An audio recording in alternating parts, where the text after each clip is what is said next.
Okay, this is Steve Melendrez. I'm doing another coral reef picture. Let me just explain what I'm going to be doing before I start. Okay, started the same one. I'm going to do some more work in the background on the blue kind of distance coral. Now, this has like light spots down here, and there's little kind of lines. Now, what I'm eventually, this just happened by accident, so I'm going to expand on the accident. So with the ruler, I'm going to put a ruler in the same direction as these light streaks and continue in that angle, and it'll give the illusion like sunlight coming through the water, and it's really bright and it's hitting little areas and lighting things up. Now I'm going to do a demonstration. I did some loose coral things here like I did the other one, and I'll go into a little bit more detail. These they're not as bright, so I'm going to be doing this one so it's a little bit brighter, so it'll give the illusion it's closer to you. This I kind of left undone, so I'm just going to go in with the blue highlights on this. Now normally this would be a little bit darker, but it's going to be a little lighter gray, so it'll look like it's further back. I'm also putting in a moray eel, and I'm going to give a little demonstration on that. So right now I'm going to turn the painting like this, and maybe come into this so you can see better. So again, I'm just going to be explaining what I'm doing as I'm going along. Okay, so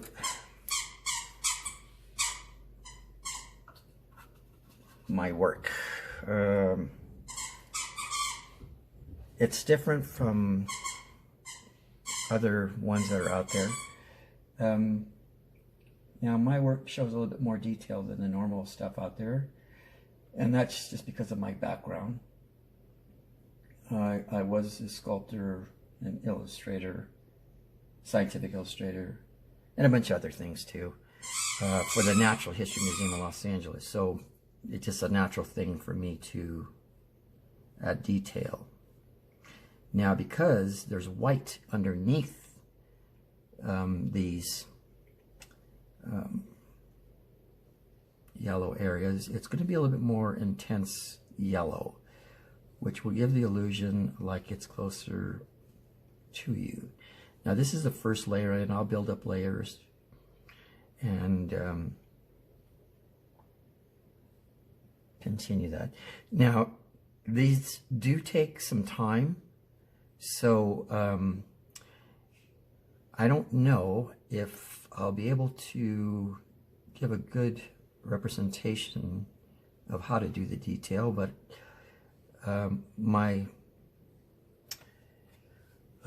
I guess you could say my direction has always been to show the techniques. Now, some things are so detailed that it's almost impossible to show. I may spend an hour or two on just one thing, adding stuff, pulling things out, going back and forth, back and forth, back and forth, until it looks proper to me. But that's just me. That doesn't have to bother you, because you will paint to where it looks good for you. I just have a different stopping point. You can see I'm coming in with a little bit more yellow, intensifying what's there, and that's another way I build up color. Slowly, I'm going to blend this out some. Now that little blue tint in there just naturally comes through, which is a nice little effect.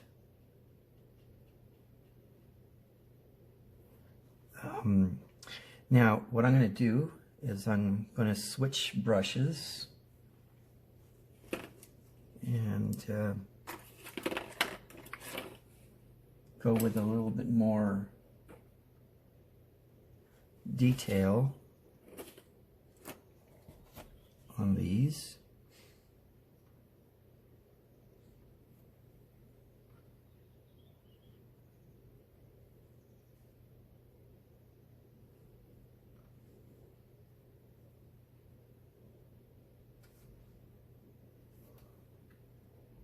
And like I said, to get the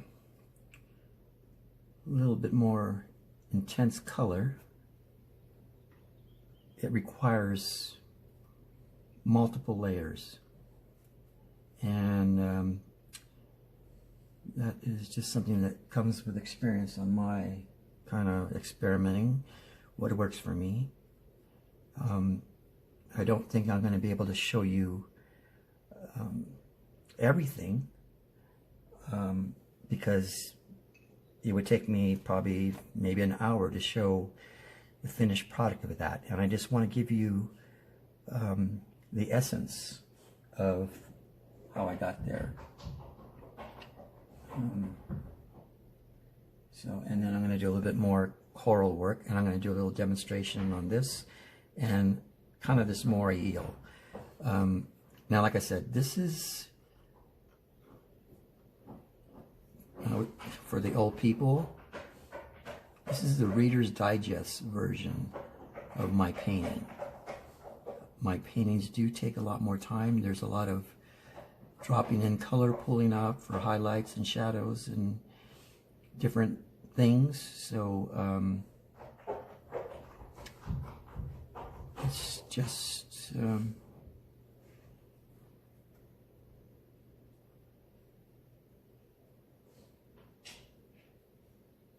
I'll probably pull out some little areas in this dark area to give illusion like there's still a shine in the dark color. But anyway, so you kind of see how that works. Now, I am going to go into these. Again, like these are going to require a lot more work. I'm just kind of leaving out some little areas so I can give you an idea of how I would do it. Now, this is ultramarine blue. And I'm just going to drop that in and pull out the color eventually.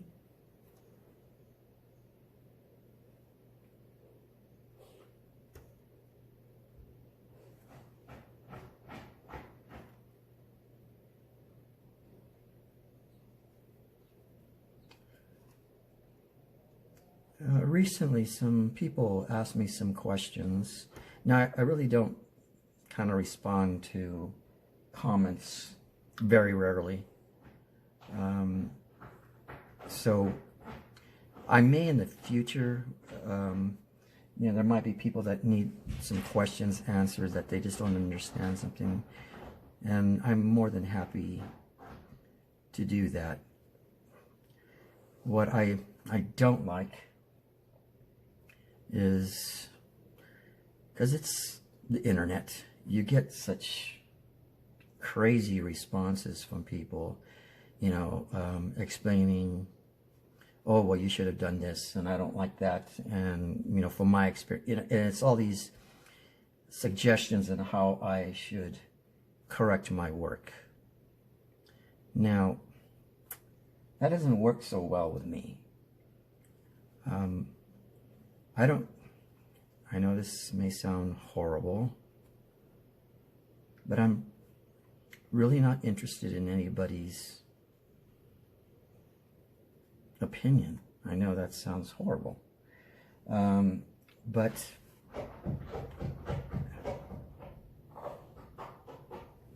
Santa, stop. And let me give you the reason.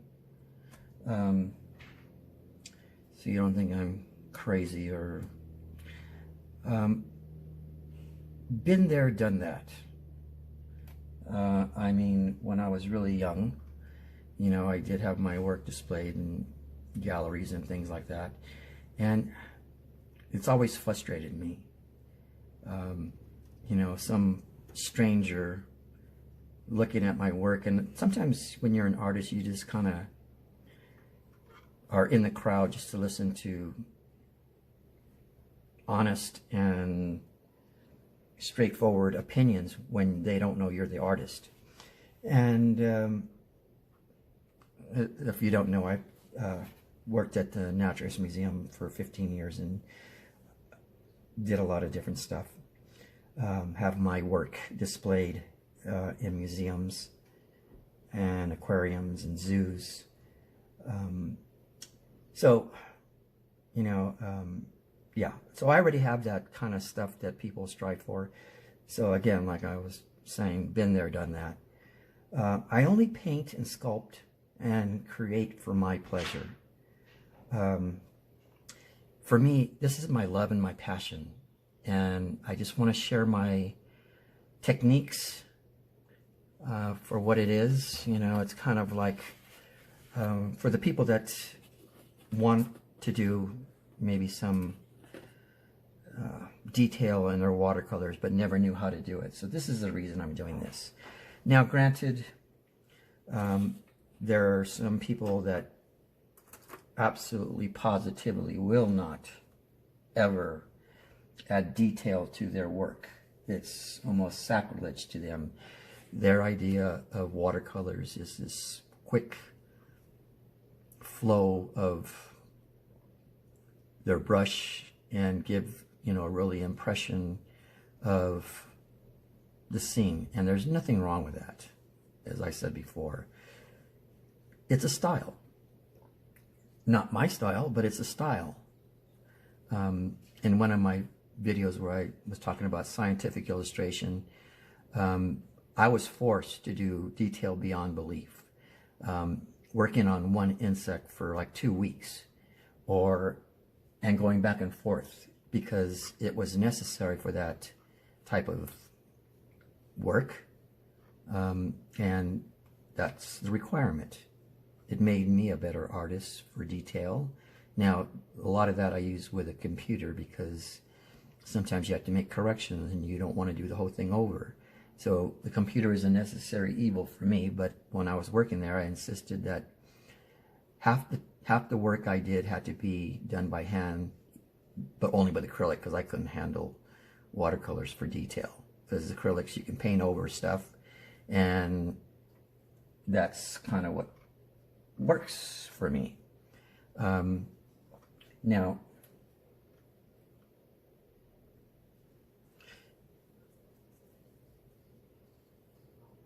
when I put layers on here, how much time do I have? Okay, I got 3 more minutes.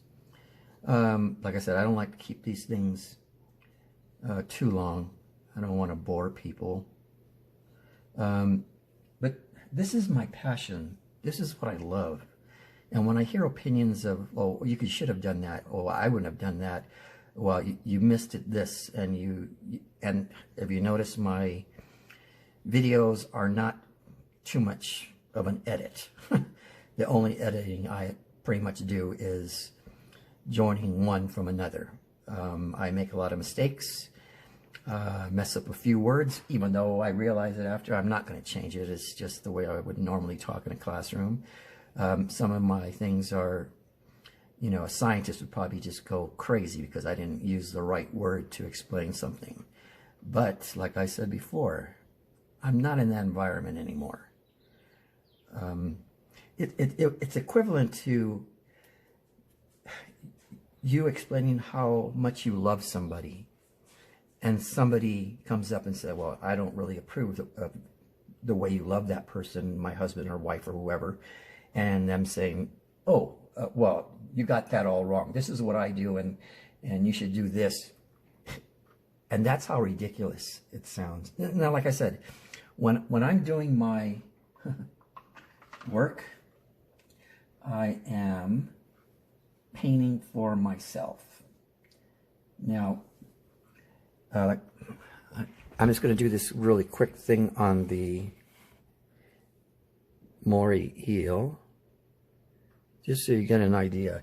Now, this is like the foundation, and I don't think I'm going to have time to work on the coral, but there is that other video showing me working the coral, so I'm okay with that. So this is kind of a different types of brown mixed together, and then a little bit of purple and ultramarine just to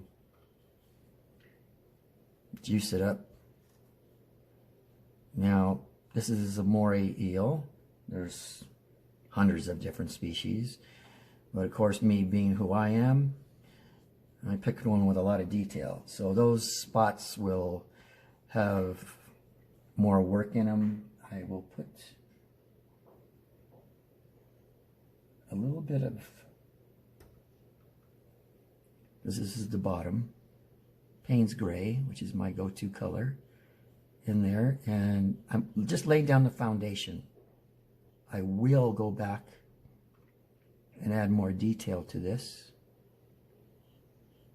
but I'm just laying the foundation part. And let's see. So what I will probably do with this at the end is I will still come back and I just pulled the color out. So it's just a matter of just going in here and pulling out the color after you lay down the foundation. Now some of these may need some more work, and I'll just look at which, and now this is what takes me hours to do. This may drive somebody, the normal people, crazy. Artists are a little bit off-center, and I would admit that I am way off-center, and I'm opinionated too, sorry. But I give it to you straight. I give it to my students straight. And that's what I thought being a teacher was always. Tell them the truth, straight up. And because I'm old now, it helps when they ask you, well, that's what you said last week. So if you kind of alter what you think, they have a better memory, and they'll say, well, that's not what you said last week. So I just try to tell them the truth, so it's not have to make up a new story to tell them. Now, once I get this in here, let's see how much time we got. Whoa, we're over time. Like I said, I don't like going too long on these things because I want to give you the essence of how I did it. Now, eventually what I'll do is just come in with some white to intensify this pulling out of the color. So by pulling out the color, when I add the white, it'll be more intense.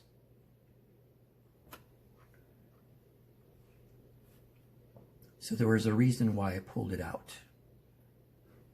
Now, if you did something and it's like really dark and kind of graying out and the colors are not intense, what I just showed you right there is the reason it may be. When you want something more intense, like the other fish I started with, I